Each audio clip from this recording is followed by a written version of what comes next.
आपका YouTube channel पे हार्दिक स्वागत है।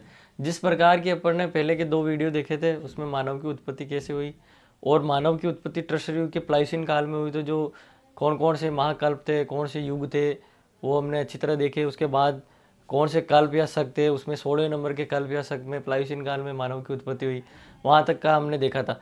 अब मानव की उत्पत्ति होने के बाद जो मानव का विकास कैसे हुआ वो हमें देखना है। तो जैसे हम 2 भागों में बांटते हैं, इधर मानव की उत्पत्ति।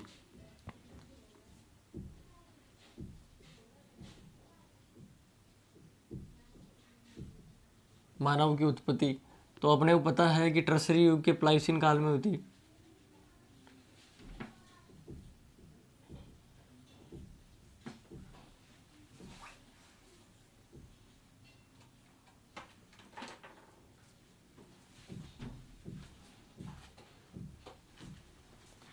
मानव की उत्पत्ति टर्सरी युग के प्लाइसिन काल में हुई थी। अब इधर देखते हैं हम मानव का विकास।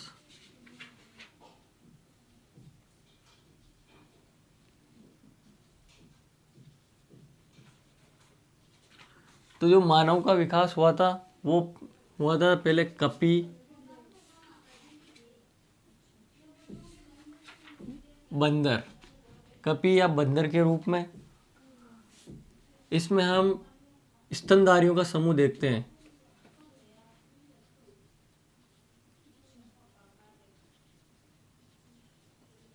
स्तनधारियों का समूह देखते हैं जिसमें हो गया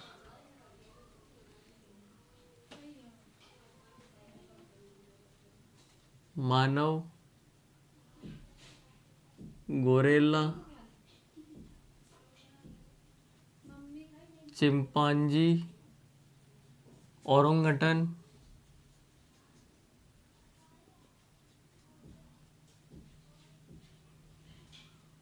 और छछूंदर।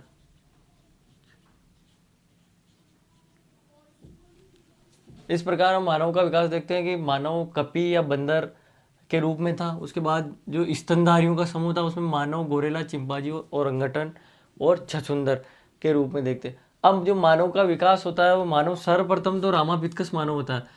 जो मानव है वो 2 भागों में रहता है। एक तो मैदानी भागों में जाकर रहने लग जाता है,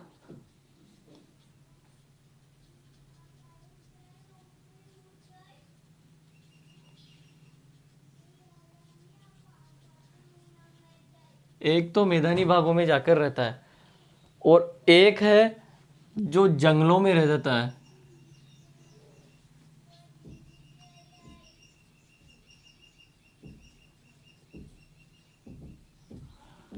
जो जंगलों में रह जाता है वो वहाँ तक ही सीमित रह जाते हैं, वो जंगलों में ही नष्ट हो जाते हैं। उसके बाद जो मैदानी भागों में जाकर जो रहता है मानव, वह मानव धीरे धीरे विकसित हो जाता है। मैदानी भागों में जाकर वो धीरे धीरे अपना रहन सहन, रूप, प्रकार जो भी करना है वो उसमें सब में चेंजिंग आ जाती है मैदानी भागों में जाने वाली। तो जो मैदानी भागों में रहता है वो अपना जो आदि पूर्वज जिसको हम मानते हैं वो है ऑस्ट्रेलोपिथेकस। ऑस्ट्रेलोपिथेकस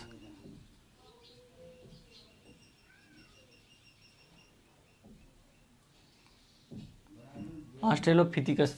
लेकिन जो मेन पुराना जो मानव था वो था रामापिथेकस, जो कि अगर कहीं भी एग्जाम में आवे जैसे ऑस्ट्रेलोपिथेकस या मानव रामापिथेकस दिया हुआ था तो दोनों में से पूछ लेता है कि कौन सा सबसे पुराना मानव है या सबसे आदि मानव है, तो वो है रामापिथेकस आएगा।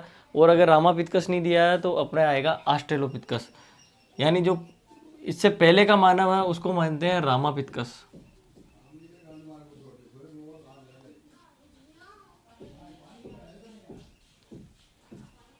रामापिथकस। अब जो ऑस्ट्रेलोपिथेकस मानव है, ऑस्ट्रेलोपिथेकस मानव, यहाँ से मानव के विकास में निरंतरता आती है। इसमें रामापिथकस में मानव के विकास में निरंतरता नहीं आती है, इसलिए इसको ज़्यादा महत्व नहीं दिया जाता। लेकिन जो ऑस्ट्रेलोपिथेकस है यहाँ से मानव के विकास में निरंतरता आती है। मानव के विकास में निरंतरता।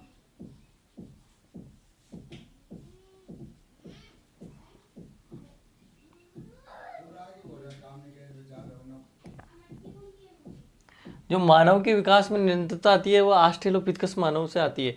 तो मानव का आदि पूर्वज मानते हैं वो इस प्रकार ऑस्ट्रेलोपिथेकस को मानते हैं।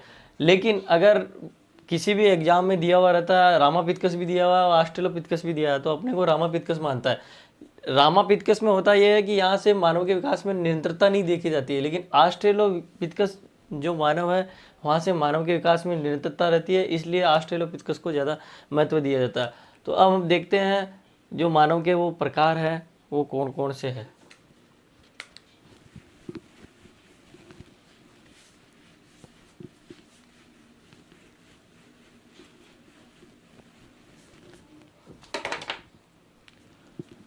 ऑस्ट्रेलोपिथेकस,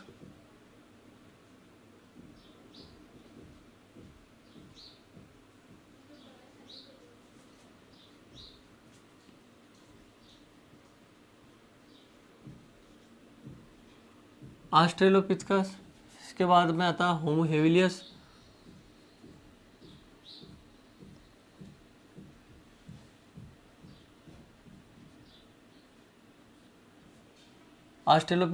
होमो हेविलियस। उसके बाद होता है हिडलबर्ग,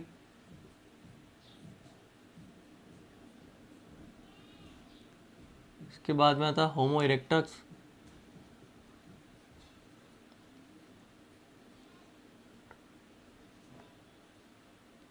इरेक्टस, इसके बाद में आता है निएंडरथल,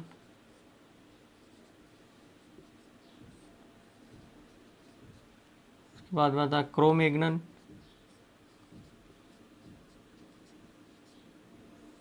उसके बाद में आता है आधुनिक मानव होमो सेपियंस।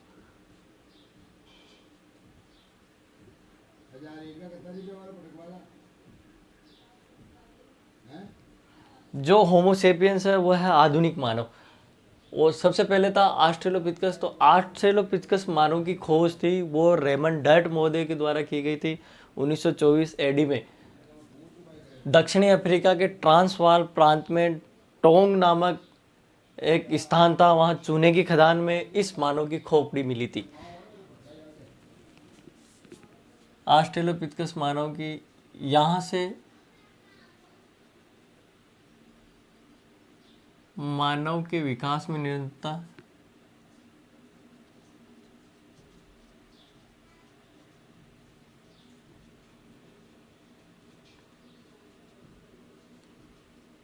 यहां से मानव के विकास में निरंतरता देखी गई।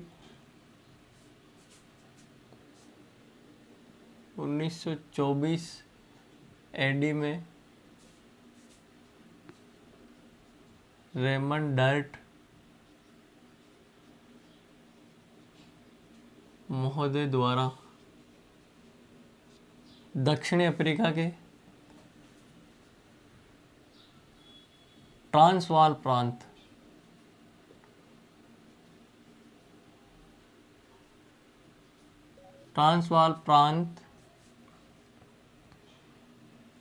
के टोंग नामक स्थान,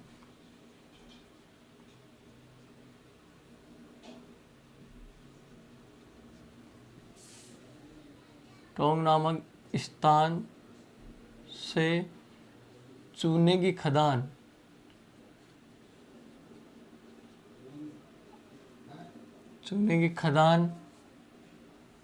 में इस मानव की खोपड़ी मिली।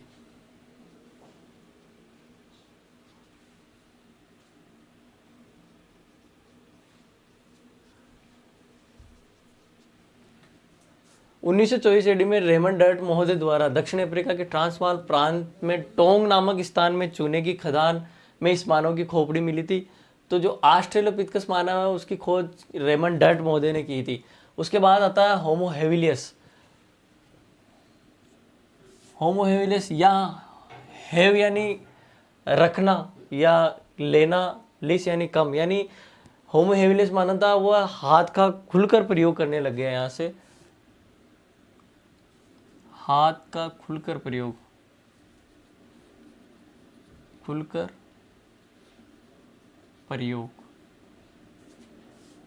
और या औजार का प्रयोग भी किया इस मानव ने।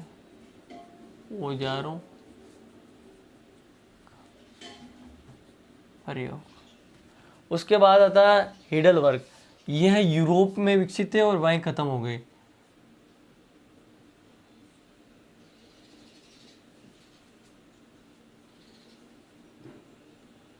यूरोप में विकसित थे और वहीं खत्म हो गए, नष्ट हो गए।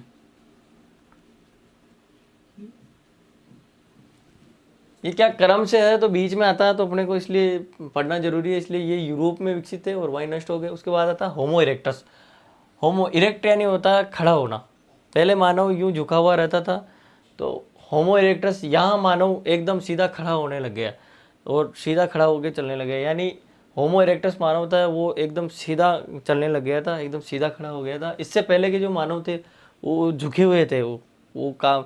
और जो यहाँ होमो हेबिलियस मानव था वो तो पहले हाथ और पैरों के बल, दोनों के बल चलते थे, लेकिन जब धीरे धीरे यहाँ इसने हाथों का प्रयोग किया तो फिर वो पैरों से चलने लगा और झुका हुआ रहता था यूँ। लेकिन जब ये होमो इरेक्टस आता वहाँ मानव एकदम सीधा खड़ा रहने लग गया। इसमें दो आते हैं, इसमें एक तो आता है जावा मानव, एक आता है पिकिंग मानव। दूसरा था पिकिंग मानव।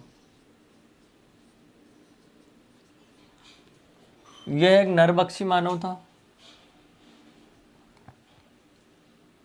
यह भी नरभक्षी था। यानी ये जानवरों के साथ साथ मानव को भी खा जाते थे, दोनों नरभक्षी मानव थे।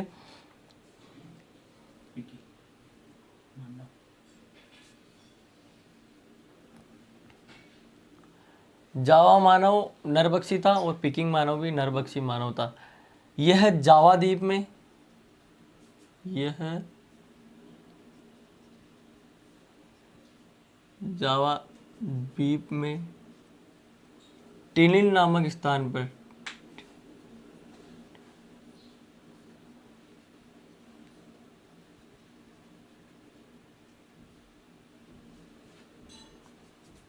पर पाया गया। और ये कपि के रूप में ही था, कपि के रूप में।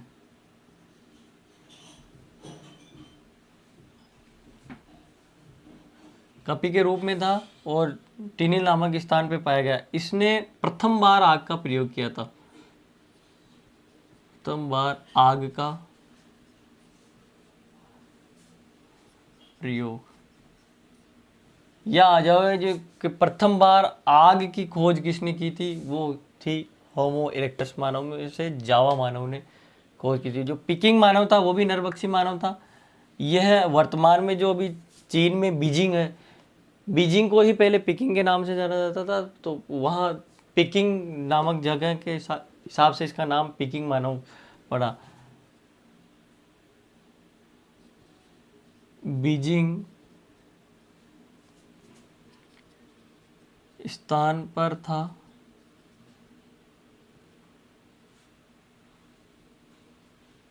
जो कि बीजिंग स्थान पे था जो कि वर्तमान में चीन में है। इसके बाद आता है निएंडरथल मानव। जो निएंडरथल मानव था, इस मानव ने यहाँ खुलकर प्रयोग किया। चल जैसे यहाँ होमो इरेक्टस मानव था, होमो इरेक्टस मानव में आग का प्रयोग तो किया, लेकिन यहाँ आग का खुलकर प्रयोग यानी बहुत ज़्यादा बार प्रयोग किया, वो निएंडरथल मानव ने किया। आग का प्रयोग ज़्यादा। और यह मानव निएंडरथल नदी घाटी की गुफाओं में पाया गया था। यह मानव जर्मनी में निएंडरथल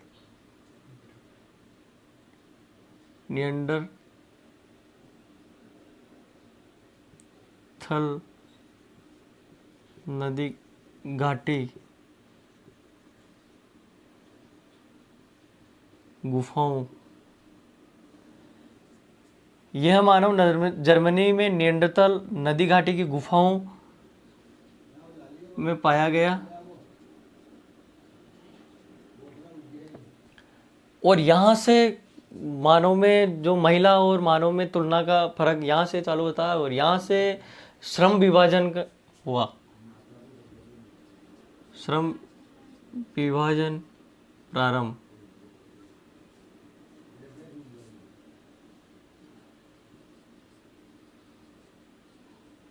विभाजन प्रारंभ,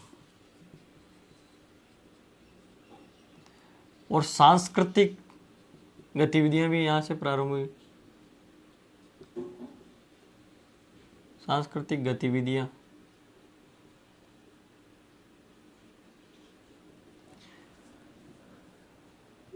जो नियंत्रथल मानव था वहाँ श्रम विभाजन होने लग गया और सांस्कृतिक गतिविधियां चालू हो गई। सांस्कृतिक गतिविधियां चालू होने गई तो सबके काम बढ़ने लगे, सबके कर्म चेंज होने लगे, और जो जातीय वेशभूषा थी वो यहाँ से चेंज होने लग गई।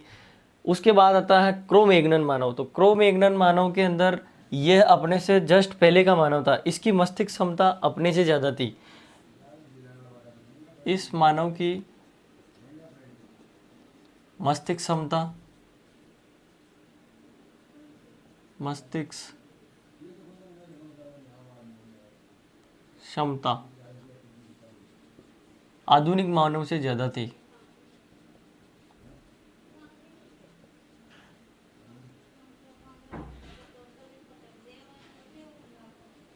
ज़्यादा थी। और उसके बाद में आता है होमोसेपियंस। तो होमोसेपियंस जो वर्तमान में हम आधुनिक मानव है, आधुनिक मानव है। इस प्रकार हम देखते हैं कि मानव का जो विकास हुआ वो कैसे हुआ। मानव सर्वप्रथम रामापिथकस के रूप में था, लेकिन रामापिथकस का निरंतरता नहीं आई, उसमें निरंतरता जिसमें आती है उसी को हम काम में लेते हैं, इसलिए जो रामापिथकस था उसमें निरंतरता नहीं थी। जो ऑस्ट्रेलोपिथेकस था यहाँ से मानव के विकास में निरंतरता देखी गई, यानी ऑस्ट्रेलोपिथेकस, उसके बाद में होमो हेबिलिस, फिर हिडलबर्ग, होमो इरेक्टस, निएंडरथल, क्रो-मैग्नन और होमोसेपियंस। इस प्रकार हम आधुनिक मानव, अभी वर्तमान में आधुनिक मानव इस प्रकार बने। तो हमने देखा कि ऑस्ट्रेलोपिथेकस था, यह मानव के विकास पे निरंतरता देखी गई, और ऑस्ट्रेलोपिथेकस जो मानव था उसकी खोज रेमंड डर्ट महोदय द्वारा दक्षिण अफ्रीका के ट्रांसवाल प्रांत में टोंग नामक स्थान में एक चूने की खदान में इस मानव की खोपड़ी मिली थी। उस खोपड़ी से रेमंड डर्ट महोदय द्वारा बताया कि ये ऑस्ट्रेलोपिथेकस मानव था। उसके बाद आता है होमो हेबिलिस। होमो हेबिलिस का मतलब होता है कि यहाँ से मानव हाथ का खुलकर प्रयोग करने लग गया और औजारों का प्रयोग भी किया।